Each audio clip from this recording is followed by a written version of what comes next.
Hi friends, ఈసారి నేను మీకు ఒక మంచి అద్భుతమైన దిగువ మధ్యతరగతి కుటుంబాలు అంటే చాలామంది రెక్కాడితే కానీ డొక్కాడిన వాళ్ళు హైదరాబాద్లో బతుకుతున్నారు.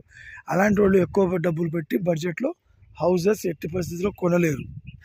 సో వాళ్ళ కోసం తెచ్చా నేను కేవలం 75 గజాల ఇల్లు. 75 గజాల ఇల్లు ఎట్లా ఉంటుందబ్బా అని నాకు కూడా డౌట్ వచ్చింది. ఒకసారి మనం అందరం కలిసి చూద్దాం ఫ్రెండ్స్. Let's go. ఇదే హౌస్ కన్స్ట్రక్షన్ అవుతుందండి, ఇప్పుడే స్టార్ట్ అయింది. ఇది G+1 పర్మిషన్ ఉంది. ఇంకా ఫేసింగ్ గురించి మాట్లాడదాం. ఫేసింగ్ గురించి మాట్లాడినప్పుడు ఫేసింగ్ ఇదే అండి, 23 ఫేసింగ్తో మీకు ఇటు 30 ఉంటుందండి. అంటే 23-30 ఫేసింగ్. అడ్డమేమో 23, నిలువేమో 30. హౌస్ లోపల కూడా చూద్దామండి మనం ఎట్లా ఉందని. చూడండి ఎంత బాగుందో. చిన్న హౌస్, ఒక బైక్ అయితే పెట్టవచ్చు అండి, చిన్నపాటి బైక్లు ఒకటి, ఇంకా ఇది ఉంటే తెలివి ఉంటే 2.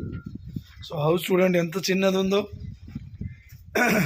హౌస్కి వచ్చేసి ఒక రూమ్ ఇచ్చిండు, మిగిలిన 2 చిన్న రూమ్స్ 2 పక్కన. చాలాదా అండి చిన్న కుటుంబాలకి, దీనికంటే ఎక్కువ ఏం కావాలి. సో ఇది వచ్చేసి మనకు 55 lakhs అండి, 75 గజాల్లో. కేవలం హయత్ నగర్ ఇక్కడ నుండి మీకు 1.5 కిలోమీటర్ ఉందండి. 1.5 కిలోమీటర్లో ఇంత తక్కువ రేటుకా? ఇది నిజంగా శుభపరిణామమే. ఇది కొన్నోడు నిజంగా అదృష్టవంతుడు. ఇంత చిన్న హౌస్ భలే ఉందబ్బా ఇది. So friends, let's go. తీసుకునేవాళ్ళు చిన్న హౌస్ చాలరా బాబు, నాకు ఇలాంటి సిటీలో నేను ఎక్కువ పెట్టలేను, 55 లక్షలు నాకు హౌస్ కావాలనే వాడికి 75 గజాల హౌస్.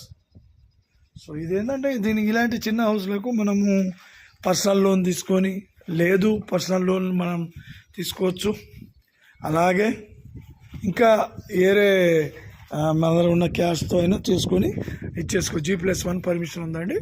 సో హౌస్ చాలా బాగుంది. సో నెక్స్ట్ మీకు చూపించే హౌస్ కూడా దీనిలో డిస్క్రిప్షన్ చెప్తున్నాను నేను. ఇంకా మీకు 50 గజాల హౌస్లు కూడా ఉన్నాయి, అవి కూడా చూపిస్తాను ఫ్రెండ్స్. Thank you. చూడండి హౌస్ అయితే బాగుంది, ఏరియా బాగుంది. ముందు పెద్ద పెద్ద హౌసెస్ ఉన్నాయి, ఇక్కడ చిన్న హౌసెస్ ఉంది.